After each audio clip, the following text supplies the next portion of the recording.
예레미야 강의 6번째 시간은 예레미야 6장 1절부터 살펴보는 시간 되겠습니다. 예레미야 6장 1절로부터 보겠습니다. 오 너희 베냐민 자손들아 모여서 예루살렘 중심으로부터 도피하라. 드커에서 나팔을 불고 벳 하케렘에서 봉화를 세우라. 이는 재앙과 큰 멸망이 북쪽에서 나타남이라. 내가 시온의 딸을 아름답고 섬세한 한 여인에 비유하였으니 목자들이 그들의 양떼와 더불어 그녀에게 올 것이요 그들은 그들의 장막을 그녀 주위에 칠 것이며 그들은 자기 처소에서 모든 양떼를 먹이리라. 너희는 그녀를 대항하여 전쟁을 준비하라. 일어나서 정오에 올라가자. 우리에게 화로다. 이는 낮이 다 가고 저녁 그늘이 펼쳐짐이라. 일어나 밤에 가서 그녀의 궁전들을 파괴하자. 말씀에서 이것이 비유라고 말했기 때문에 우리는 자연스럽게 이 여인이 이스라엘이라는 것을 알 수 있고, 이스라엘을 하나님께서 종종 여인으로 비유하실 뿐만 아니라 실질적으로 이스라엘과 유다는 하나님의 아내인 신정국가이고 또 민족이었던 것입니다. 그래서 재앙과 멸망이 온다라고 하면서 여기서 바벨론 느부갓네살 왕의 침공을 말씀하면서 동시에 그 예표가 느부갓네살이었으면서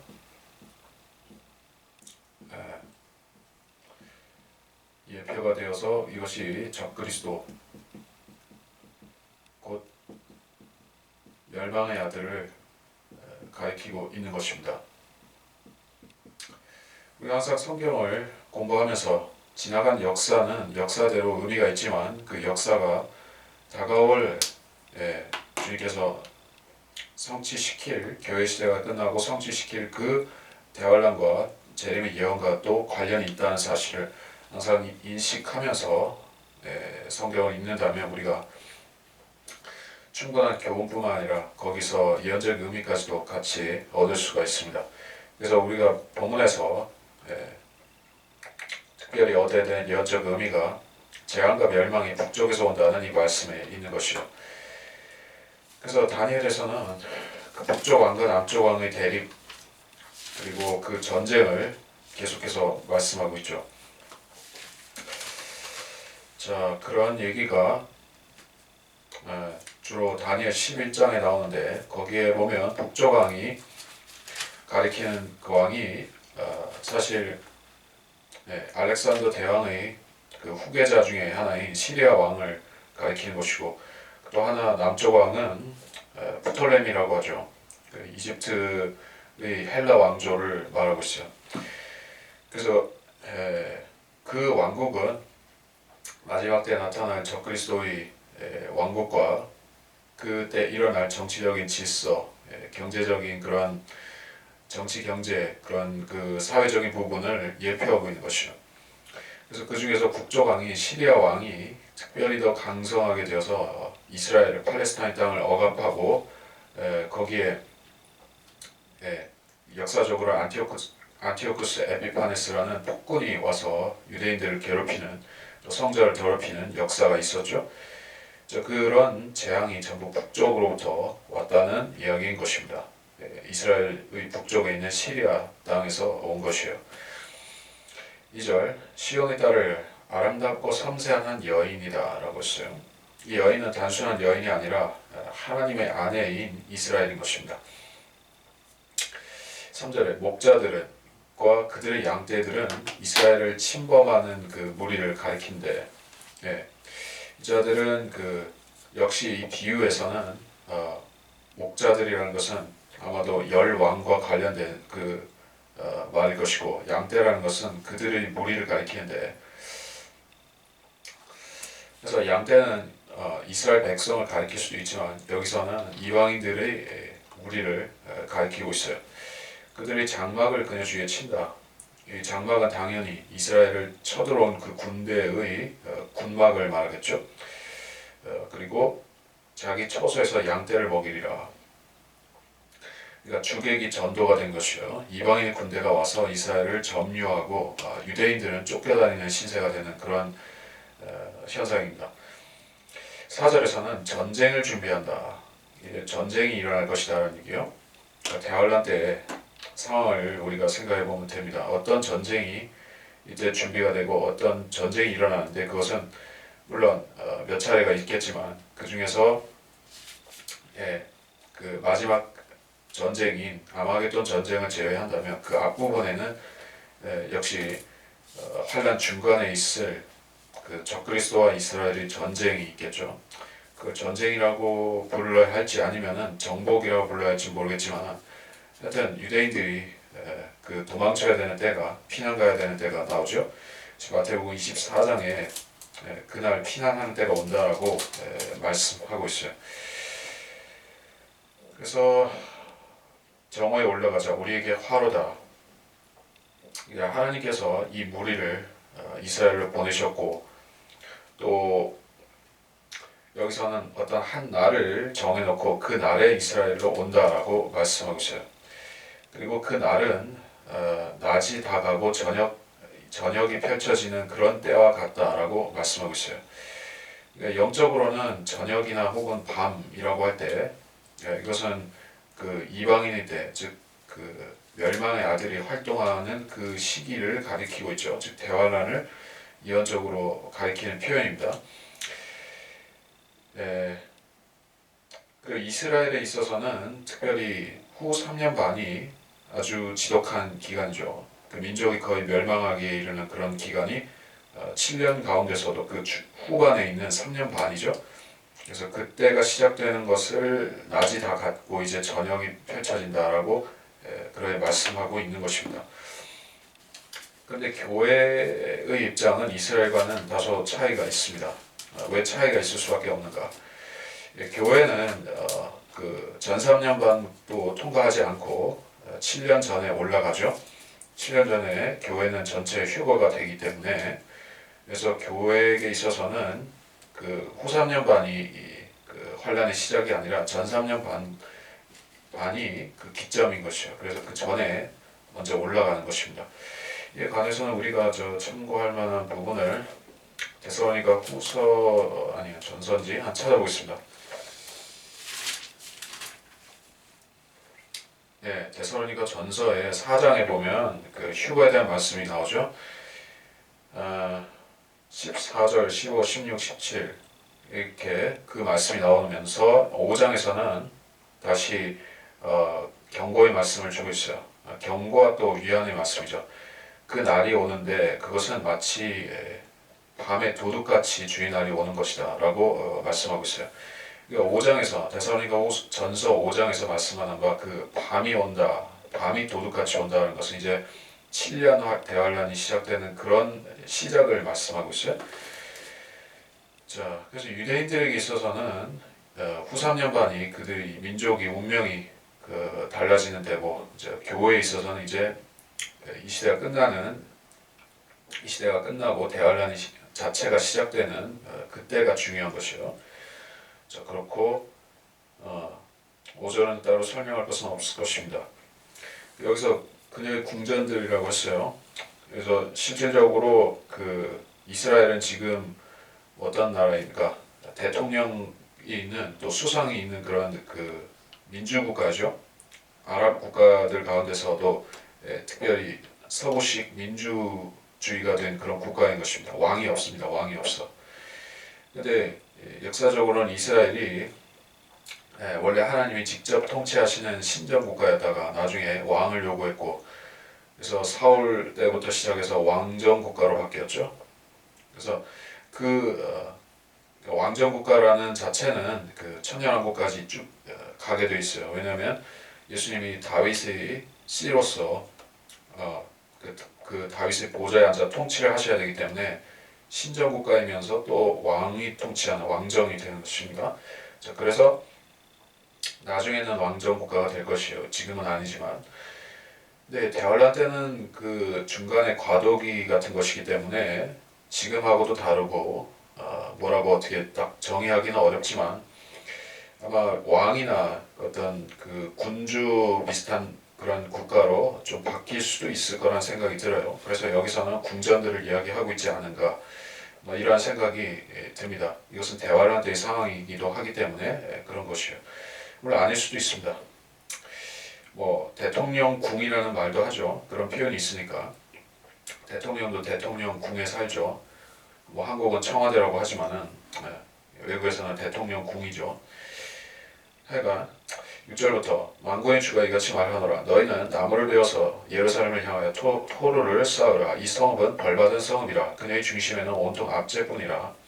마치 샘이 물을 솟구쳐 내듯이 그녀도 그녀의 사감을 내뿜으니 폭력과 탈취가 그녀에게서 들리며 슬픔과 상처들이 내 앞에 계속 있도다. 오 예루살렘아 교훈을 받으라. 그리하여 내 혼이 너를 떠나지 않게 하며 내가 너를 황폐케 하여 사람이 살지 못하는 땅으로 만들지 않게 하라. 자, 예루살렘을 향해서 토로를 쌓는다. 실질적으로 예레미야 52장 4절에 가서 보면 그 바벨론 군대가 와서 그 보루를 쌓고 즉 성을 공격하기 위한 그 흙으로 쌓은 언덕 같은 것이요. 토로를 쌓고 그것으로 성을 허물어뜨리는 그런 그 공격을 감행하는데 자, 이런 역사가 과거에만 있었던 것인가? 아니죠. 반복이 되었습니다. 반복이 되었어. AD 70년에도 비슷하게 되었다가 결국에는 대환란 때 가서 또 한 번 그렇게 될 것입니다. 왜 그런 것인가?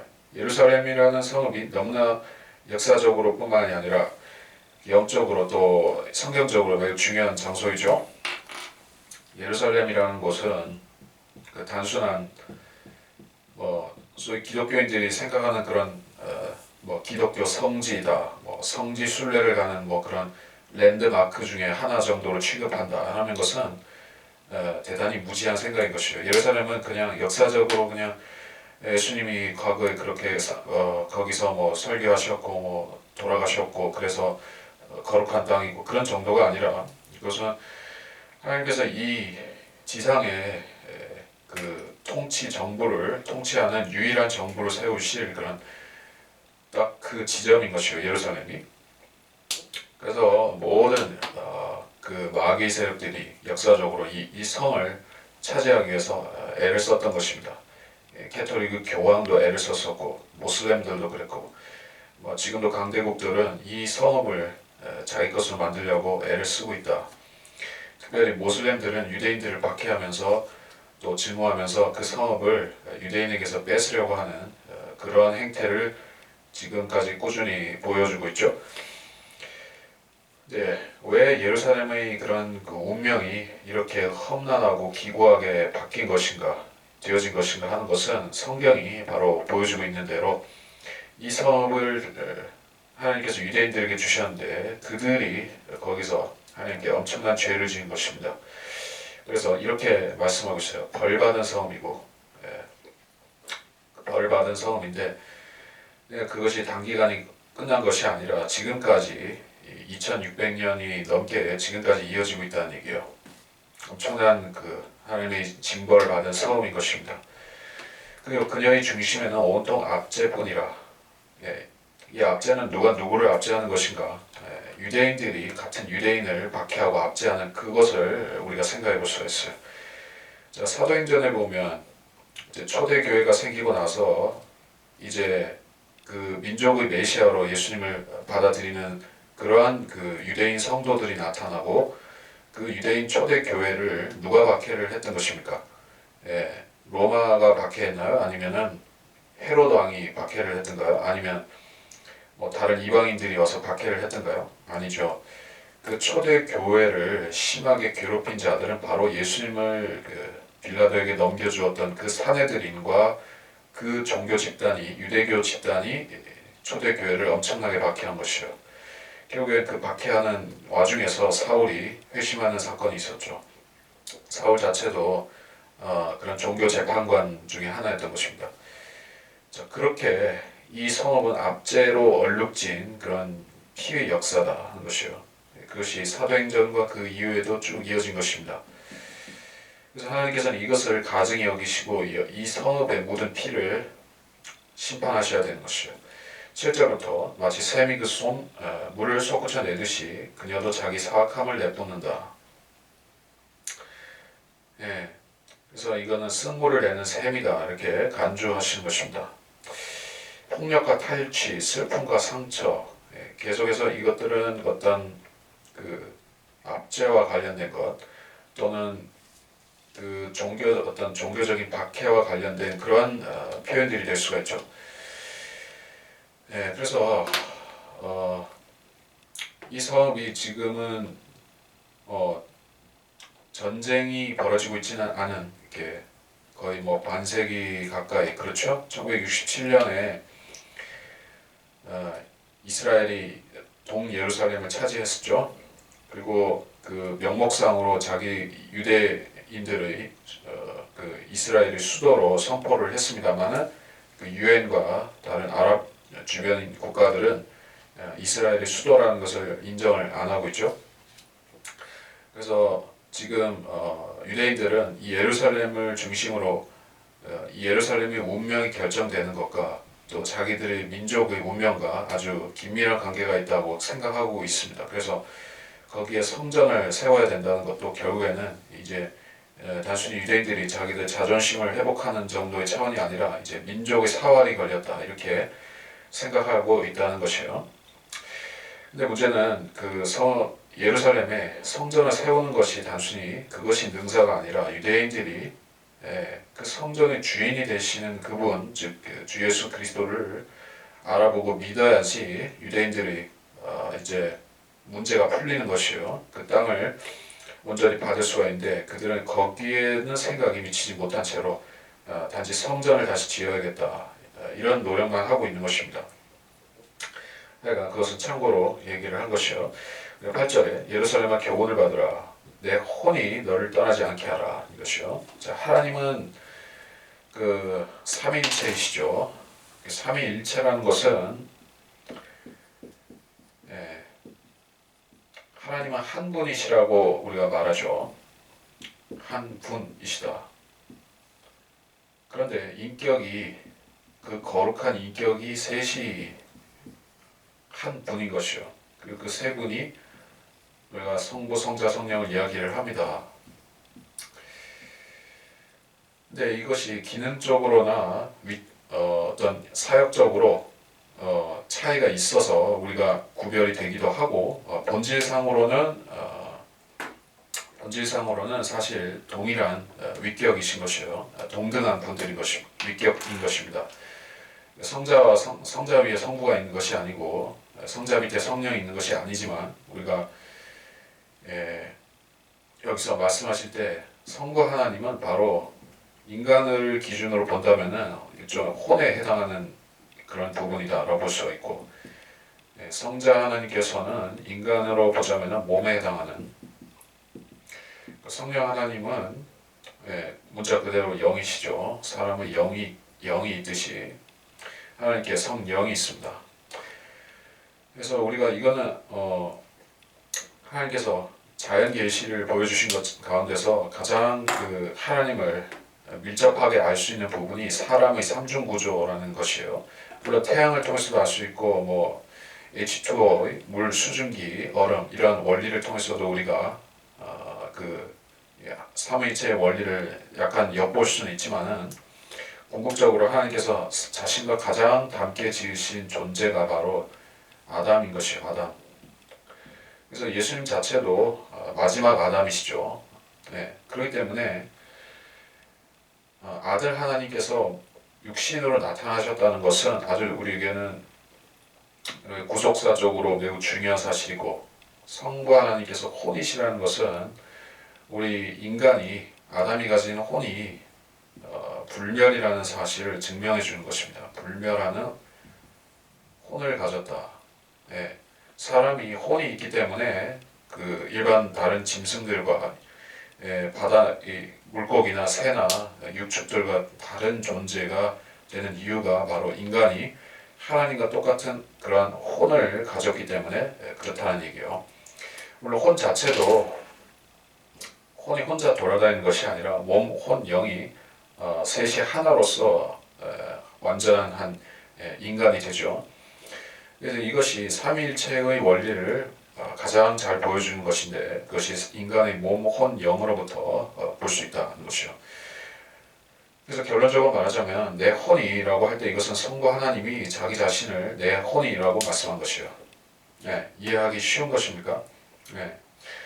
한국 사람들은 원래 그런 개념을 어느 정도는 알고 있었어요. 그래서 소울, 즉 혼과 스피릿, 영, 고스트 혹은 스피릿이라고 하는 그 영과의 차이점을 아주 모르지는 않습니다. 그래서 사람의 혼이다 또는 혼백이다 이런 개념이 그 전통적으로 있었어요. 그 영과는 조금 차이가 있죠. 영은 뭐 악령도 있을 수 있고, 소위 말해서 사람들이 말하는 그 귀신이라는 것은 영적인 존재죠. 악령이죠. 근데 사람의 혼은 이것과는 차이가 있어요. 혼이라는 것은 성부 하나님의 위치가 그렇습니다. 그분께서는 셋째 하늘에 계시죠. 보좌에 앉아 계십니다. 그 성부 하나님의 본체인 그 혼이 거기에 앉아 계신 것이요. 근데 하나님께서는 무소부재하실 수가 있어요. 어떻게? 영이시기 때문에 삼위일체 중에서 영이신 그 성령께서 일곱 영으로서 즉 그 온 세상에 충만해 계시기 때문에 무소부재가 가능합니다. 그러나 성부 하나님 본체는 하늘에 셋째 하늘에 계신 것이고, 그리고 하나님은 보이지가 않죠. 혼이시기 때문에 또 영 자체도 보이지가 않는 것입니다. 지각은 할 수가 있지만, 느낄 수는 있지만, 그렇다면 하나님을 본다는 개념은 어떻게 되는 것이죠? 예수님이 바로 하나님의 육신으로 나타나신 것이죠. 그래서 하나님을 인간이 보려면 필수적으로 예수 그리스도를 통해서 보는 것입니다. 그래서 삼위일체가 우리한테 중요한 이유는 이게 구속사적으로도 중요하고, 또 우리가 영의 세계, 악령의 세계와 성령의 그런 그 차이점을 알기 위해서도 필요하고, 우리 자신의 혼을 알기 위해서도 하나님께서 성부 하나님이 혼이시라는 사실을 우리가 이해해야 된다. 다시 그렇게 설명할 필요는 없겠습니다. 9절부터 만군의 주가 이같이 말하노라. 그들이 포도같이 이스라엘의 남은 자를 샅샅이 주우리니 광주 위에 포도를 따는 자같이 내 손을 돌이키라. 내가 누구에게 말하며 누구에게 경고를 주어야 하겠느냐? 뭐라, 그들의 귀는 할례받지 않았으니 그들이 경청하지 못하는도다. 뭐라, 주의 말씀이 그들에게는 꾸짖음이니 그들이 말씀 속에서 기쁨을 얻지 못하는도다. 그러므로 내가 주의 분노로 가득 차 견디기에 지쳤도다. 내가 그것을 밖에 있는 아이들과 청년들이 모임에 함께 부으리니 남편이 아내와 더불어 잡혀갈 것이며 노인들은 날수가 찬 자와 함께 잡혀가리라.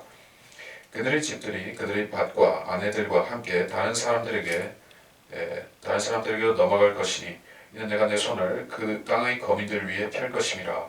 주가 말하노라. 자, 이건 포로로 잡혀가는 부분인데 역사적으로는 이미 성취가 되었었죠. 그 바벨론 때도 포로 때도 성취가 되었고, 그 뒤에 로마의 티투스 장군 때도 일부 성취가 되었었죠.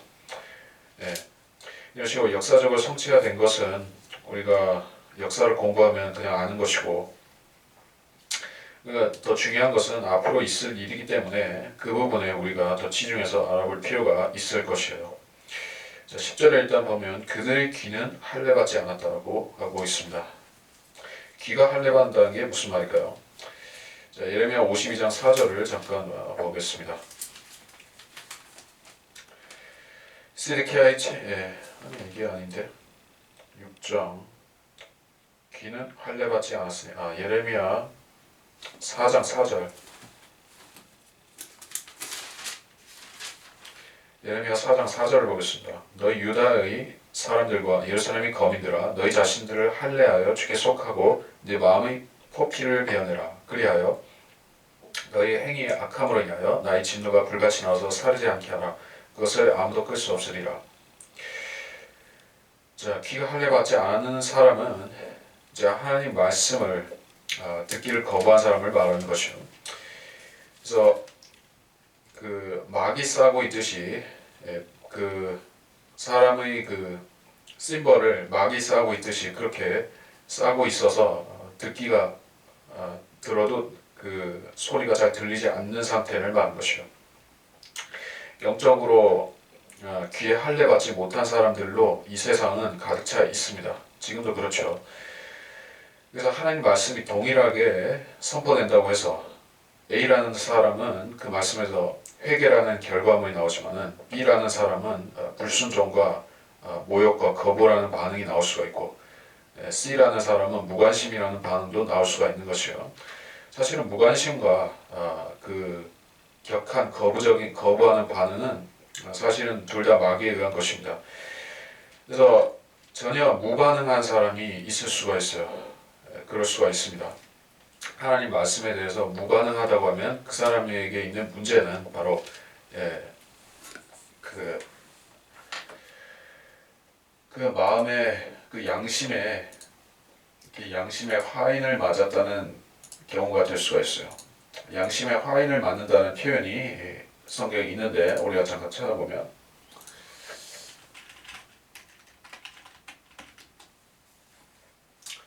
디모데전서 4장 2절 그들 자신의 양심이 화인을 맞아 위선으로 거짓을 말하리라. 사람의 양심이 하는 작용은 뭐 세상을 살 때도 양심이라는 것은 어떤 그 인간이 살면서 죄를 전혀 안 지을 수는 없는 상황에서 있지만은 양심이 있기 때문에 그 뭐 절제, 균형, 너무 치우쳤다 하면은 좀 중심을 잡을 수 있도록 하는 정도의 작용을 한다는 얘기예요. 양심이 그 양심을 통해서 죄를 전혀 안 지을 수는 없어요. 인간이 죄성이 있기 때문에 구원받기 전에는 물론 구원받은 후에도 죄는 짓지만 구원받기 전에는 그리스도가 그 사람 안에 없죠. 그럼 양심이 죄를 짓는 것을 뜯어 말려야 되는데 그런 작용을 한다는 얘기예요. 근데 양심의 화인을 맞아버리면 양심의 화인을 맞는다면 그때는 균형이 무너졌다는 뜻입니다.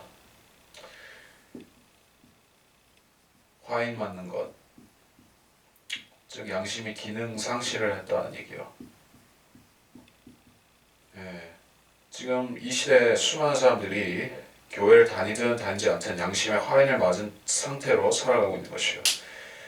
그것이 어떤 근거로 그렇게 말할 수가 있는가? 많은 사람들이 과거에는 성경적인 지식이라든지 또 성경과 복음의 지식들 이런 것들이 아주 제한적이고 듣기가 힘들고 그 멀리 가서 찾아야 되고 이런 때가 있었어요.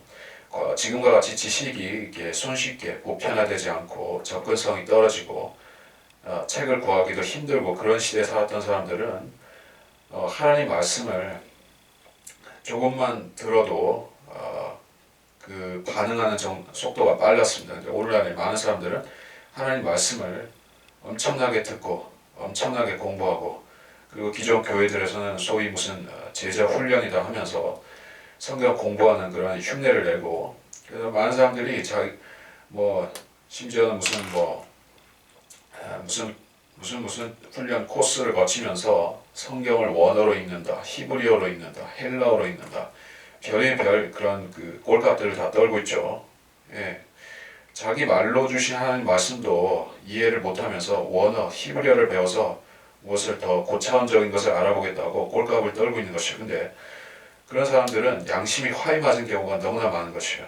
그들은 기본적인 하나님 말씀을 들어도 전혀 반응이 없는 사람들인 것이에요. 그러면서 나에게는 좀 더 센 것이 필요하다. 좀 더 지성적인 것이 필요하다 하면서 원어를 찾아다니는 것이에요. 원어에서 새로운 뜻이 있을 것이라고 그렇게 스스로 착각을 불어넣는 것입니다.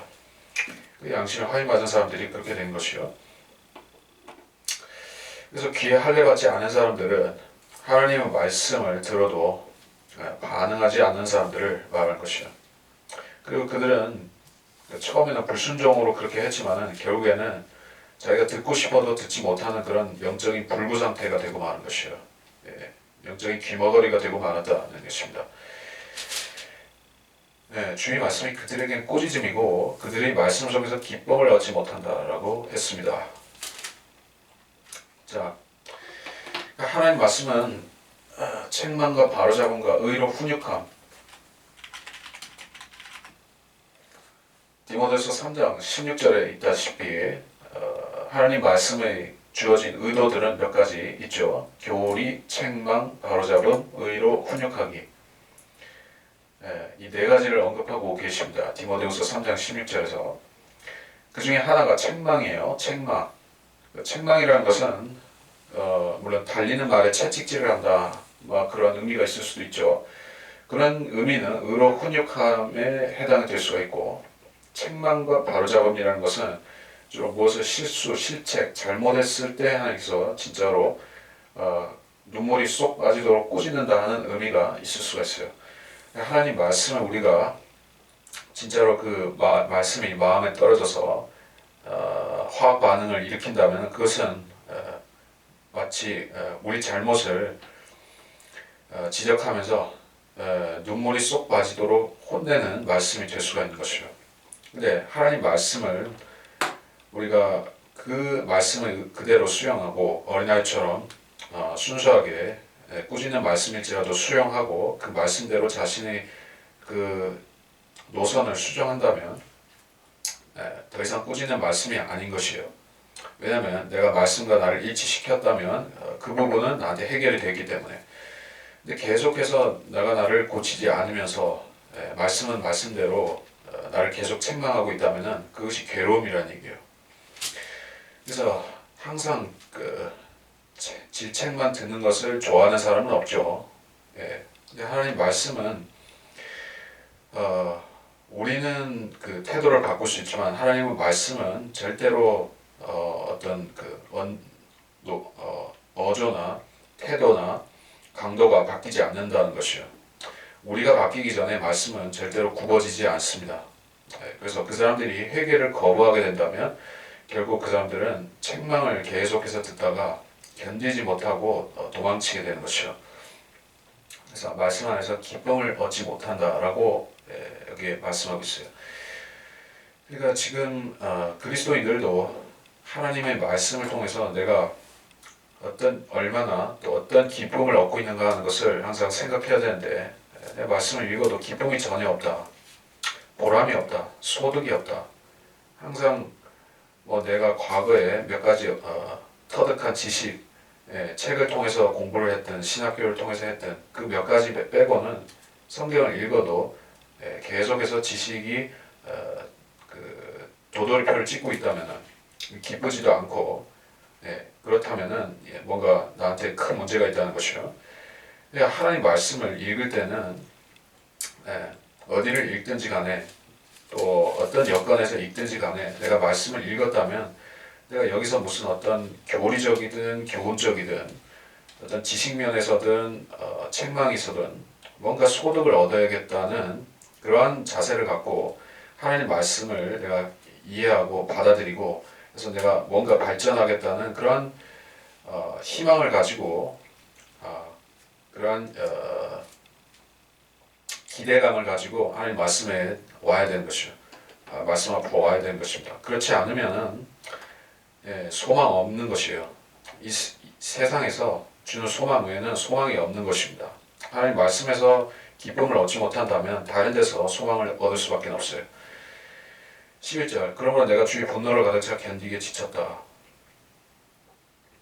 자, 여기서 내가 주의 분노로 가득 찼다. 여기서 내가라는 것은 물론 예레미야 자신을 말하겠지만 내가 그것을 함께 부으리니, 그러니까 이것은 신인동형이라고 우리가 말을 하는 것이죠. 예레미야가 자신의 그 행위를 하나님의 직접 하시는 심판과 결부시켜서 표현하고 있는 것이에요. 하나님의 진노를 이 사람들에게 붓는다. 그래서 결국 사로잡혀가게 할 것이다 라는 말씀이요. 그들의 집들이 그들의 밭과 아내들 다른 사람들에게 넘어갈 것이다. 함께 다른 사람들, 즉 타국인들에게 넘어갈 것이다 라는 얘기예요. 그래서 그 땅의 거민들 모두 사로잡혀 갔었고 결국 70년 동안 노예사 종살이를 하다가 돌아와야 됐었던 그 사실을 말하고 있고, 13절에 그들이 가장 작은 자에서 큰 자에 이르기까지 이는 그들이 가장 작은 자로부터 큰 자에 이르기까지 모두가 탐욕에 빠졌고 선지자로부터 제사장에 이르기까지 모두가 거짓되 행하기 때문이라. 그들이 내 백성이 땅의 상처를 조금 고쳐주고 말하기를 화평이라 화평이라 하나 거기에는 화평이 없도다. 그들이 가증한 짓을 범할 때 부끄러워하였느냐? 아니라 그들은 전혀 부끄러워하지도 않았으며 얼굴을 붉힐 수도 없었노라. 그러므로 그들이 쓰러지는 자들 가운데 쓰러지리라. 그때 내가 그들을 감찰하니 그들이 던져지리라. 주가 말하노라. 뭐 여기 따라 설명할 것은 있습니까? 이제 14절에서 우리 중요한 말 있죠. 화평. 그러나 화평이 없다. 자, 이것은 그 역사적으로도 또 지금 오늘 시사적 정치적으로도 잘 적용될 수가 있는 말인 것입니다. 거짓 선지자들, 가짜 종교 지도자들, 목사들은 어떤 식으로 교인들에게 호도하는 말을 하는 것인가? 여러분이 이건 꼭 알고 넘어갈 필요가 있다는 얘기예요. 평화, 화평. 이 땅에는 평화. 이건 참 좋아하는 말이라는 것이요. 누가 이 말을 가장 상투적으로 또 대중적으로 잘 써먹는 존재인가? 바로 로마의 교황이죠. 땅에는 화평이요. 이거는 그 하나의 상투적인 문구로 붙었습니다. 그래서 이런 문구를 그들은 수시로 선포하면서 자기들이 평화를 위해서 노력하는 사람들이라고 사람들에게 어필을 하고 있지만 실질적으로 보면 캐토릭만큼 이 땅에 평화를 망치는 자들도 없는 것이요. 이 땅에 진정한 평화가 오기 위해서는 예수님이 일단 오셔야 되고 또 예수님이 예루살렘의 다윗의 보좌에 앉으셔야만 거기서부터 평화가 오는 것이죠. 근데 그 땅을 십자군 전쟁으로 날강도 짓을 하려고 했었고 그 뒤에도 계속해서 공작을 펴고 일루미나티, 프리메이슨 온갖 사악한 짓들을 하면서 유대인들을 미혹하고 또 멸하려고 하고 그러한 존재인 로마 캐토릭과 그 집단이 평화를 말한다는 것은 참으로 가소로운 일이 아닐 수가 없다는 것입니다. 그들은 평화에 대해서 알지 못하는 자들인 것이요. 그리고 유대인들도 사실은 마찬가지입니다. 지금 유대인들이 바라는 평화는 예수님이 오셔서 이 세상을 통치하시는 평화가 아니에요. 유대인들이 지금 바라는 평화는 자기들이 힘과 노력으로 또 세상을 자기들이 그 좋은 머리로 속여 넘겨서 어떻게 이방인들을 잘 속여 넘겨서 평화를 돈 주고 사겠다는 식이에요. 이 세상에서 평화는 돈 주고 살 수가 없습니다. 사실은 돈으로 매수한 평화는 오래가지 못하고 깨지는 것이 역사의 선례들인 것이요. 뭐 많은 사례들이 있죠. 로마 같은 경우, 그 고대 로마 제국 같은 경우에 왜 그들이 그 게르만족이 왔을 때 허무하게 나라를 빼앗겼습니까? 그 자들이 자기들의 힘으로 나라를 지킬 생각을 포기하고 그 돈 주고 평화를 구걸했던 것이요. 그래서 용병들을 들이고 또 그 이민족들을 매수해서 그 로마를 지켜달라고 한 것이었는데 그 자들이 배반하고 쳐들어와서 엎어버린 것입니다. 동로마 제국도 계속해서 평화를 돈 주고 살려고 길을 쓰고 노력했지만 결국 오스만 터키가 집어삼키고 평화는 끝장이 났죠. 어쨌든 하나님께서는 예수 그리스도를 통해서 이 땅에 오는 평화 외에는 그것이 항구적일 수 없고 또 진정한 평화가 될 수 없다는 것을 우리에게 알려주신 것입니다. 적그리스도가 왔을 때 올 때 그는 평화로 많은 것들을 멸할 것입니다. 자, 평화로 많은 것을 멸한다. 다니엘 8장 25절. 그의 지혜를 통해 그가 자기 전에 기술을 늘려서 자기 마음속에 자신을 높이고 평화로 많은 것을 멸하리라. 그는 또한 통치자들 중에 통치자를 대적하여 설 것이나. 평화로 많은 것을 멸하는 자는 바로 적그리스도가 되는데 지금도 적그리스도의 영을 가진 거짓 목사들은 세상에 대해서 전쟁과 또 질병과 각종 재앙들과 또 불신과 가증한 죄악들로 넘치는 이 이방인들의 세상을 향해서 그들이 외쳐야 될 것은 평화가 아니라 회개하고 주 예수 그리스도의 복음을 믿으라라는 그 선포하는 메시지 외에는 다른 것이 필요가 없습니다. 이 세상에 대해서 무엇을 정치적인 뭐 어떤 도덕적인 개혁을 통해서 이룰 수 있는 것은 별로 없는 것이요. 그런데 그런 세상에 대해서 사회복음 전하는 사람들, 이 세상을 개혁해서 기독교식으로 개조하면은 좋은 세상 된다고 가르치는 그런 사회복음, 리버럴 기독교인들은 화평이라는 헛소리를 하는 것이요. 화평이 없는 곳에 가서 화평이라고 하는 것입니다. 그런 사람들은 자기들 수치를 뒤집어쓰고 지옥에서 후회하게 될 것이요. 왜냐하면 그자들이 말할 화평은 이 세상이 전쟁과 전쟁 사이에 있다는 것을 호도시키는 거짓말이었기 때문에 그런 것이요. 영적으로 말할지라도 영적으로도 이 세상은 전쟁 가운데 있어요. 영적이든 물리적이든 영적 물리적으로 이 모든 면에서 세상은 6천년 인류 역사 기간 전체 동안에 인류 역사 동안 세상은 전쟁터인 것입니다. 예, 이 전쟁은 그 창세기 1장 2절에서 사탄이 처음 반역했을 때 시작되었고 지금까지 끝나지 않은 전쟁인 것입니다. 이것은 심지어 휴전도 없는 계속되는 전쟁인 것이요. 이 전쟁의 희생자들은 바로 사탄의 꼬임에 넘어가서 타락하고 멸망하는 그러한 인간들과 또는 그의 천사들인 것이요. 그리고 이 전쟁의 승자는 주 예수 그리스도와 그의 성도들 또 그의 백성들이 되는 것입니다. 이 전쟁을 싸우는 지금 전사들은 천사들이 아니라 이 땅에 있는 그리스도인들인 것입니다. 그리스도인 가운데서 하나님께서 일을 위탁하시고 자신의 영적인 일을 위탁하신 영적인 군사들인 그러한 깨어있는 성경대로 믿는 그리스도인들이 이 영적 전쟁의 선두에 서 있는 사람들인 것이요. 그리고 그 밖에 이 세상의 다른 물리적인 전쟁들, 내전들 뭐 이런 전쟁들은 사탄이 자기 사람들을 시켜서 하는 것들이 주를 이루고 있지만 그리스도인들은 그런 전쟁을 하지 않더라도 마귀와 가장 효과적으로 싸워서 그 마귀를 패배시킬 수 있는 방책을 갖고 있는 사람들이죠. 우리는 세상 죄인들이 멸망에서 나오도록 복음을 전해서 회심시키는 그 일을 하면 마귀는 엄청난 타격을 받는 것입니다. 물리적인 전쟁이 일어나서 수백만이 수십만 수백만이 죽는 것보다도 우리 그리스도인들이 구령해서 많은 사람들을 지옥과 사망과 지옥에서 건져내는 그 일을 하는 것이 마귀에게는 훨씬 아픈 일인 것이요. 자, 그것을 우리가 안다면은 화평이라고 하는 교황에게 속지 않고 또 거짓 평화 약속하는 유엔이나 또는 정치인들, 인기 영합하는 정치인들에게 속지 않아도 되는 것입니다. 15절 그들이 가증한 짓을 범할 때 부끄러워했는가?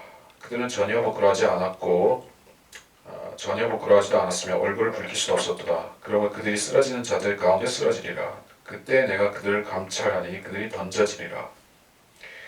자, 그들이라고 할 때 이 자들은 거짓 선지자들 또 종교 지도자들을 말하는 것입니다. 그 자들이 가증한 짓을 범할 때라고 했어요. 물론 은밀히 범했을 것입니다. 사두개인과 바리새인들이 은밀히 하나님을 반역하고 대적했듯이 그들을 은밀히 했어요. 근데 그들은 심판에 있어서는 동등하게 심판을 받을 것이요. 악인들과 대등하게 심판을 받게 될 것이라는 얘기요. 16절 주가 이같이 말하니 너희는 길에 서서 보고 옛길 선한 길이 그 선한 길이 어디 있는지 물어 그곳으로 걸어가라. 그리하면 너희가 너희 혼들을 쉼을 얻으리라. 그러니까 옛길 그 선한 길. 자, 이것은 아주 함축적이고 좋은 표현이죠. 그리고 이 구절 자체는 우리한테 아주 중요한 교훈을 주기 때문에 암송할 필요도 있는 내용입니다. 자, 이것은 오늘날의 뉴에이지라든지 그 새시대 운동하는 사람들에게는 아주 혐오스러운 구절일 수가 있죠. 그 사람들은 기독교를 반동, 옛날 것이라고 부릅니다. 그래서 성경은 옛 길이 선한 길이다라고 말씀하고 있어요.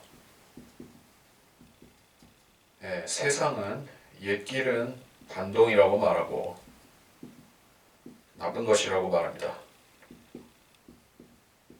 그러면 옛 길로 돌아오라고 초청하시는 하나님이 나쁘다는 얘기예요. 하나님이 반동이라는 얘기예요.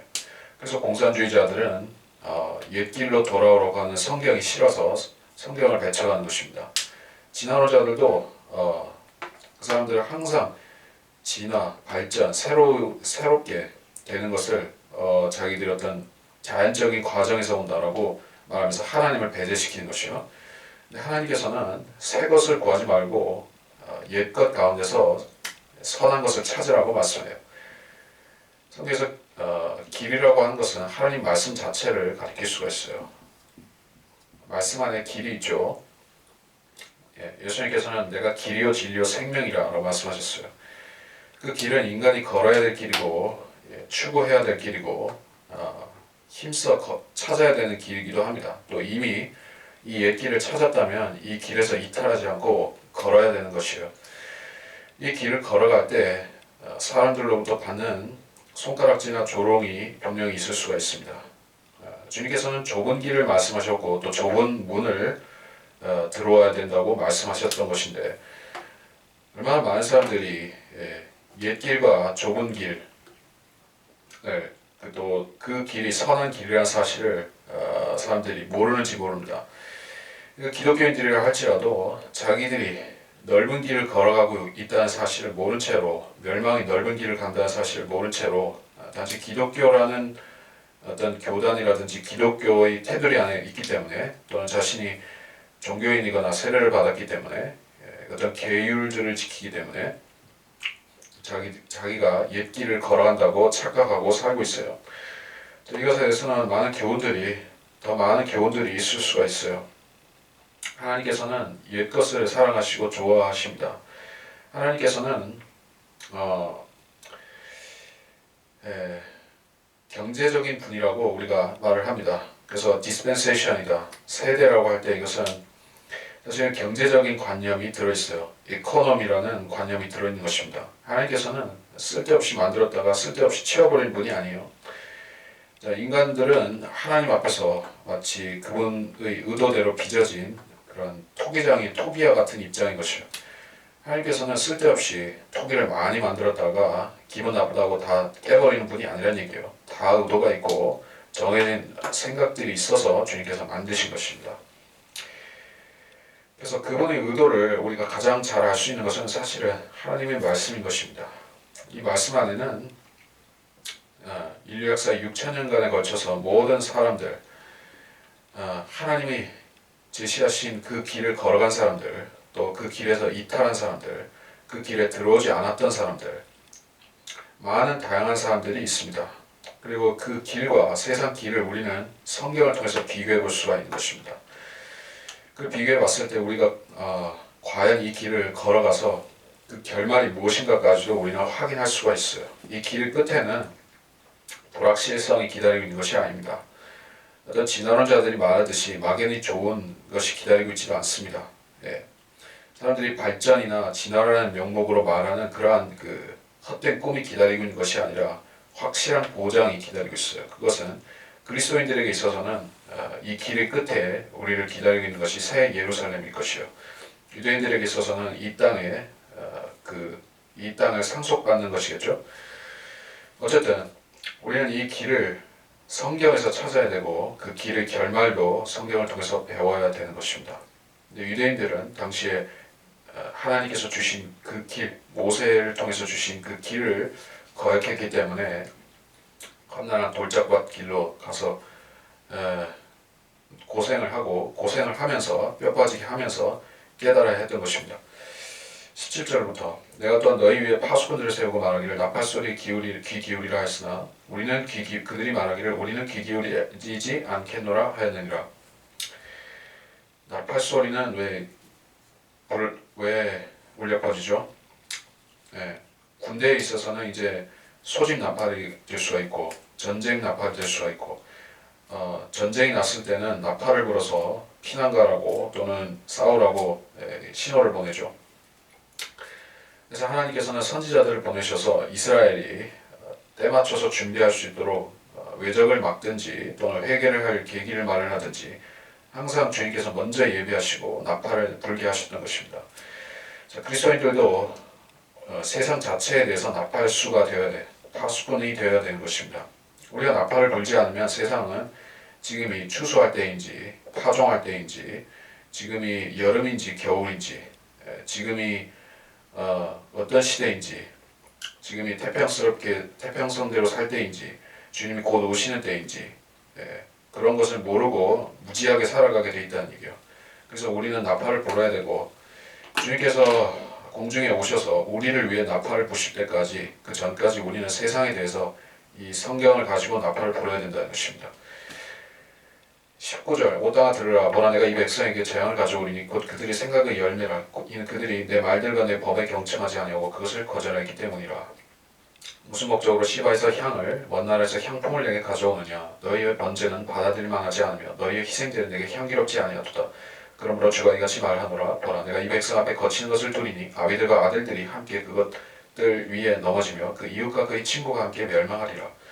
주가 이같이 말하노라 보라 한 백성이 북쪽 나라에서 오나니 한 큰 민족이 땅의 사면에서 일어나리라.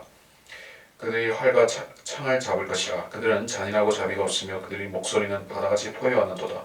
또 그들은 말을 타고 너를 대적하여 전쟁을 준비하는 사람들처럼 대열을 짜는도다. 오 시온의 딸아 우리가 그 명성을 들었으니 우리의 손에 힘이 없어지고 괴로움이 우리를 붙들었으며 진통하는 여인의 고통 같은 고통이 우리를 붙들었도다.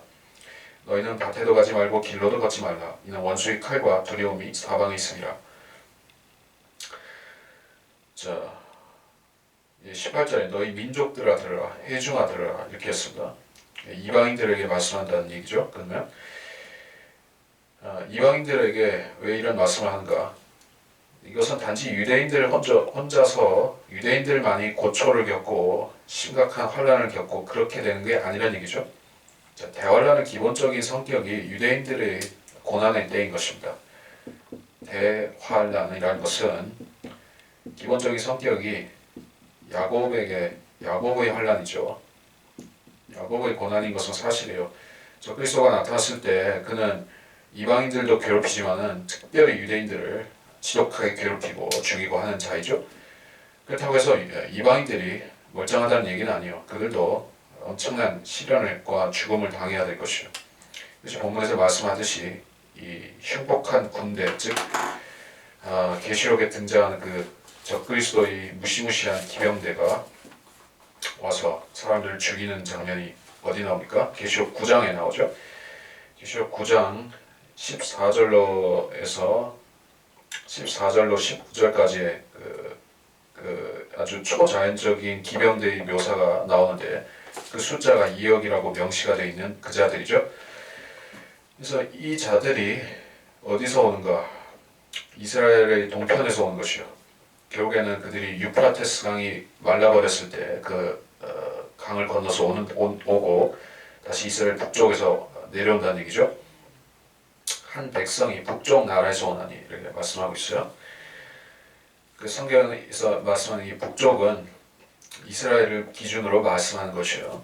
이스라엘 기준으로 북쪽에서 오는 그 자들, 2억의 군대. 한 큰 민족이 땅의 사면에서 일어나리라. 여기서 한 큰 민족은 물론 역사적으로는 그 연합 제국이 그 바빌론이 될 수 있지만은 나중에 되면은 적그리스도의 군대가 되겠죠. 근데 왜 한 큰 민족이라고 말씀하고 있을까요? 그리고 그 민족이 왜 땅의 사면에서 일어난다라고 말씀하고 있는가? 그 적그리스도가 이 땅을 통치할 때 자기 신복들인 그 열 왕들에게 왕국을 분배해 주죠. 그래서 그 자들은 계시록에 따르면은 1시간 동안 왕노릇을 할 것입니다. 하지만 결국에 적그리스도는 그 자들을 자기에게 복속시킬 것이요. 복속시키고 자기가 최고 군주가 될 것이요. 온 세상 사람들은 적그리스도에게 속한 한 민족으로 간주가 된다는 얘기예요. 세계 단일 정부, 소위 말해서 그 세계 유일 단일 정부가 수립된다는 얘기죠. 그러니까 적그리스도가 궁극적으로 추구하는 것은 그 10분국, 10왕국을 유지하다가 결국엔 자기한테 합치는 것이 자기가 이 땅에서 신이 되는 것, 하나님이 되는 것이 궁극적인 목표인 것입니다. 그래서 여기서 한 큰 민족이라고 말했지만 실질적으로는 2억의 그 민족들의 군대를 말하는 것이요. 그리고 그 자들이 어떻게 오는가? 자비가 없고 잔인하고 목소리는 바다같이 포효한도다. 그냥 보통 사람들이 아니에요. 괴물단지들인 것입니다. 말을 타고 너를 대적하여 전쟁을 준비한 사람처럼 대열을 짠다. 이게 초자연적인 존재이면서 또 그 군대의 모습이기도 한 것입니다. 24절에 그 명성을 들었으니 사실 이게 명성이라는 것이 군대의 명성이라면 무엇이 명성이겠습니까? 적과 싸워서 그 백전불패 아니 절대 패하지 않는 군대라면은 또 그 군대의 그 주된 목적은 살상이죠. 적을 살상하는 것이 목적이죠. 그래서 그러한 잔인하고 적을 사정없이 무찌르는 마치 몽고의 징기스칸 군대 같은 그런 자들이 그 명성이 사실 악명이었는데 그게 드높았었죠.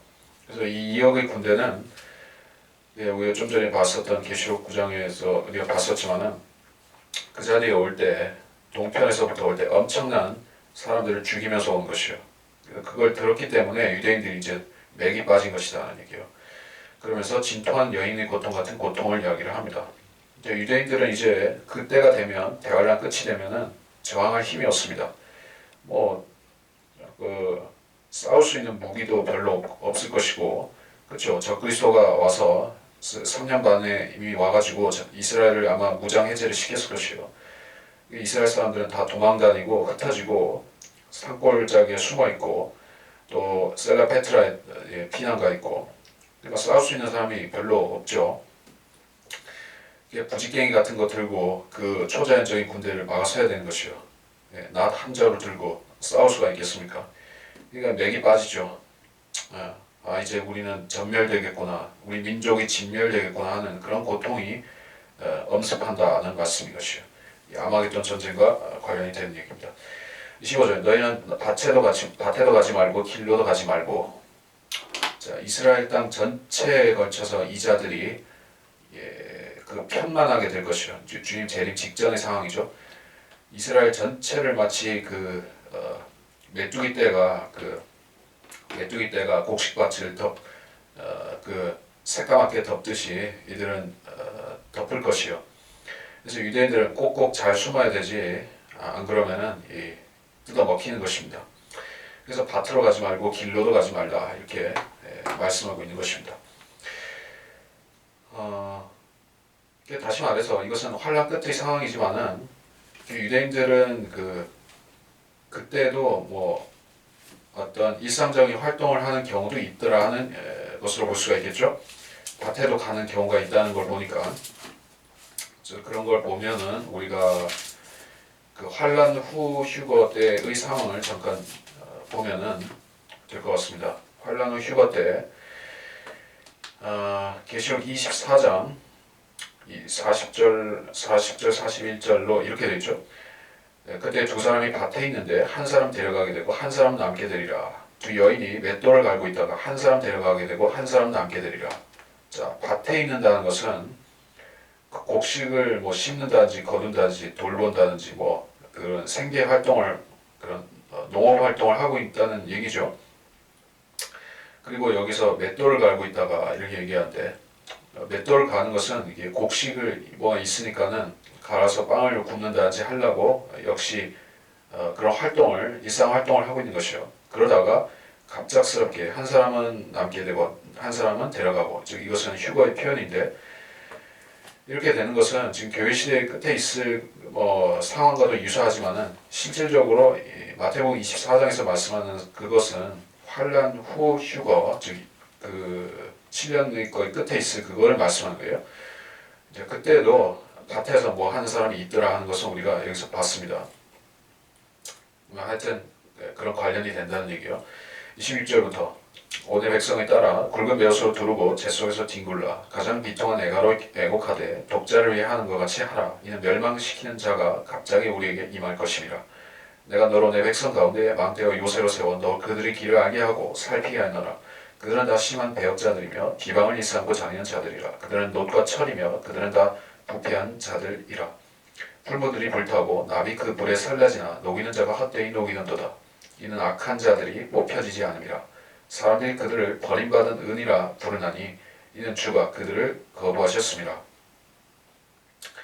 자, 대환란 때 유대인들의 영적인 상태는 소돔과 같고 이집트와 같다. 이거는 계시록 22, 11, 제가 찾아보겠습니다.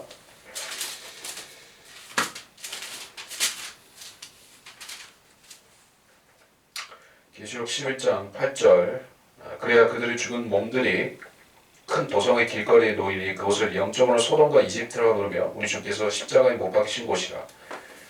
유대인들의 영적인 상태는 지금도 그렇습니다만은 적그리스도가 그곳을 3년 넘게 그곳을 어지럽혔다고 생각해 보십시오. 거기에 멸망이 가증한 것을 세우고 거기에 아마 뭐 유엔 본부 같은 것을 세우고 온 세상 그 모든 민족들을 다 모아서 거기다가 사탄의 종교를 또 거기 만신대를 세우고 뭔가 가증한 짓을 하겠죠. 그런 것을 생각하면은 그것이 소돔과 이집트가 되는 그 표현을 우리가 알 수가 있어요. 그리고 그 가운데서 유대인들은 심히 더럽혀진 것입니다. 그래서 그 28절에서 30절 사이에는 유대인 배역자들 그 환란 끝에 결국 재림하신 주님을 기쁘게 맞을 수가 없는 사람들, 그 멸망당한 자들을 말씀하고 있는 것이요. 그래서 이 자들이 풀모들이 불타고 나비 불에 살라지는데 헛되이 한다라고 했어요. 그래서 여기서 이 불타는 풀모는 그 에돔 땅에 개설될 그 불못을 말씀한다고 보는 것입니다. 지금도 지옥에서는 동일한 불이 불타고 있습니다. 유황불이죠. 근데 지금 인간들은 지옥불을 볼 수가 없어요. 왜냐하면 그것은 땅속 깊은 곳에 있기 때문에, 땅의 중심에 있기 때문에. 근데 그 불못, 그 지옥의 그 지옥불이 땅 위로 솟구쳐 나올 것이요. 어디냐 하면은 그곳이 천년왕국때 땅에 있을 에돔 지역의 그 불못인 것입니다. 그래서 사람들이 거기 가서 천년왕국때 가서 보면은 그 장관일 것이요. 아마 거기에 던져지는 죄인들, 뭐 적그리스도는 거기 먼저 던져지겠지만은 그런 심판받는 걸 보면은 아주 두렵고 떨리겠죠. 근데 문제는 지옥 불이라는 것이 뭐냐면은 그 불은 철저히 녹이고 사르고 멸망시키는 불이긴 하지만은 사람의 혼은 절대로 지옥불에 녹아 없어지지 않는 것이라는 얘기예요. 또 인간의 죄도 그 사람의 혼에 달라붙어 있고 오염시키는 그 죄도 지옥에 갔을 때 말끔히 제거되지 않는다는 얘기예요. 그 지옥불은 죄의 문제를 해결하는 불이 아니라 단지 심판이라는 얘기입니다. 여기서 로마 캐토릭이 주장하는 연옥교리가 철저히 거짓말이라는 사실을 알 수가 있습니다. 연옥교리의 본질은 불로 죄를 씻을 수 있다, 씻는다는 개념이 있어요. 그렇기 때문에 그 로마 캐토릭의 교리에 따르면은 사람이 그 행위가 천국 가는데 필요한데 하늘나라 가기 위해서 행위가 필요한데 행위가 다 100% 만족되는 사람은 그 사람들 기준으로는 거의 없다는 얘기예요. 거의가 아니라 사실은 없다는 얘기예요. 그래서 하늘나라에 가기 위해서 뭔가 예비 단계가 또 하나 필요하다라고 그 사람들은 임의로 정해놓은 것이 그 교리가 바로 연옥인데, 연옥과 지옥의 근본적인 차이점은 사실 없습니다. 그 캐토릭에서 가르치는 연옥은 실질적으로는 그 고통받는 그냥 지옥인 것이요. 다시 한 가지 차이점이라고 하면 그 사람들은 연옥은 그 무기수가 아니라 유기징역이다 이런 식으로 거짓말하는 것이요. 지옥 가도 연옥에 가도 그곳에는 어떤 기간만 채우고 나올 수 있다. 뭐 그 근거는 어떤 근거로 그 기간이라는 것이 정해지고 그걸 채울 수 있다는 말이냐? 그러니까 그것이 바로 불로 죄를 씻을 수 있다는 얘기예요. 지옥불에 열심히 불타고 있으면은 죄가 1%, 2% 지워진다는 얘기예요. 사실상 그거는 성경을 부인하는 얘기죠. 성경은 피 흘림이 없이는 죄사함이 없다라는 것이 확실하게 정립된 교리인 것입니다. 피 흘림이 없이 죄가 용서될 수 있다면은 지옥에 간 사람들은 지옥 그 현기 채우고 다 나올 수가 있는 것이요. 그렇게 되지 않겠습니까? 그 지옥 불이 사람들 죄를 정화시켜주는 용도의 불이라고 하면은 결국에는 지옥에 간 사람들도 수억만 년 후에는 지옥에서 나올 희망이 있겠죠. 언젠가 모든 죄가 다 씻어진다면. 근데 그것이 바로 사탄이 주는 거짓말인 것입니다. 로마 캐토릭이 가르치는 연옥 교리는 지옥 가는 사람들에게 덧없는 희망을 불어넣으면서 예수님의 그 희생을 모독하는 것이요. 또 오도하고 믿지 못하게 하는 것입니다. 예수님의 피를 통해서 죄를 단번에 제거할 수 있는데 굳이 연옥을 가고 뭐 정화를 하고 뭐 죽은 자를 위한 미사를 드리고 그런 별 생쇼를 다 하는 것은 결국에는 예수님께 오지 못하게 하는 그 자들이 거짓말인 것이요. 여기서 우리가 볼 수 있는 것은 불로는 이게 해결하는 게 어느 정도 한계가 있다는 것이요. 그러니까 불은 사실상 심판하고 벌하시는 용도인 것이지 정화시키는 그런 게 아닙니다. 자, 30절에서 사람들이 그들을 버림받은 은이라 부른다. 누구를 그렇게 부른다는 얘기죠? 실질적으로는 유대인들이지만 유대인들은 땅에서 소금이죠. 땅의 소금입니다. 지금 주님께서 직접 그렇게 말씀하셨어요. 너희는 땅의 소금이라. 또 그리스도인들에게는 빛이라고 말씀하신 것입니다. 유대인들은 소금처럼 이 땅에 온갖 더러운 그 죄들이 만연하지 못하도록 유대인들이 딱 중심을 잡고 세상을 파멸을 가지 않도록 균형을 잡는 사람들이 땅의 소금 같은 유대인들이에요. 원래는 그랬었다는 얘기입니다. 근데 지금은 하나님께서 그 유대인의 자리에 대신에 그리스도인들을 두셨죠. 그래서 그리스도인들이 이 땅에서 빛이요 또 소금의 역할까지 하고 있습니다. 근데 그리스도인들이 그 역할을 제대로 하지 못하는 경우가 생겨요. 그러면은 그것이 바로 소금이 맛을 잃어서 밟히는 것이고 그 빛이 희미해지는 것 같은 것이요. 교회가 하나님이 보실 때는 이 땅에서 밤을 밝히는 달과 같은 위치에 있는데 그 달이 이질러져서 초생달이 되고 이런 식으로 교회가 빛을 잃어버린다면은 역시 버림받은 은과 같은 처지가 된다는 얘기예요. 그래서 하나님께서 교회 시대를 말씀하실 때 그 촛대로 설명하시는 부분이 계시록 2장 3장에 나오죠. 그래서 주님께서는 교회가 자기 소임을 다 못하게 되면은 어떤 시대의 교회가 자기 역할을 제대로 못하는 것을 보시면은 회개하라고 촉구하시다가 그들이 결국 회개하지 않고 계속 헛짓을 하면 촛대를 옮겨버리신 것이요. 촛대를 옮긴다는 것은 이제 쓸모없는 교회가 됐기 때문에 바꿔버린다는 것입니다. 우리가 하나님께서 한번 버리시면은 무서운 것이에요. 그 지역 교회나 그 어떤 사역자나 그런 그 당시의 그리스도인들이 얼마나 신실했고 위대한 사역을 했고 또 인정을 그러니까 성도들 가운데서 그 사람들을 인정을 했고 뭐 그런 것이 상관이 없이 다 재로 돌아가는 무로 돌아가는 것입니다. 우리가 사도행전에 나오는 그런 초대 교회의 모습이 얼마나 아름답고 신실하고 또 사람과 하나님 앞에서 얼마나 뛰어났습니까? 신실한 성도들이 배출된 교회였습니까? 네.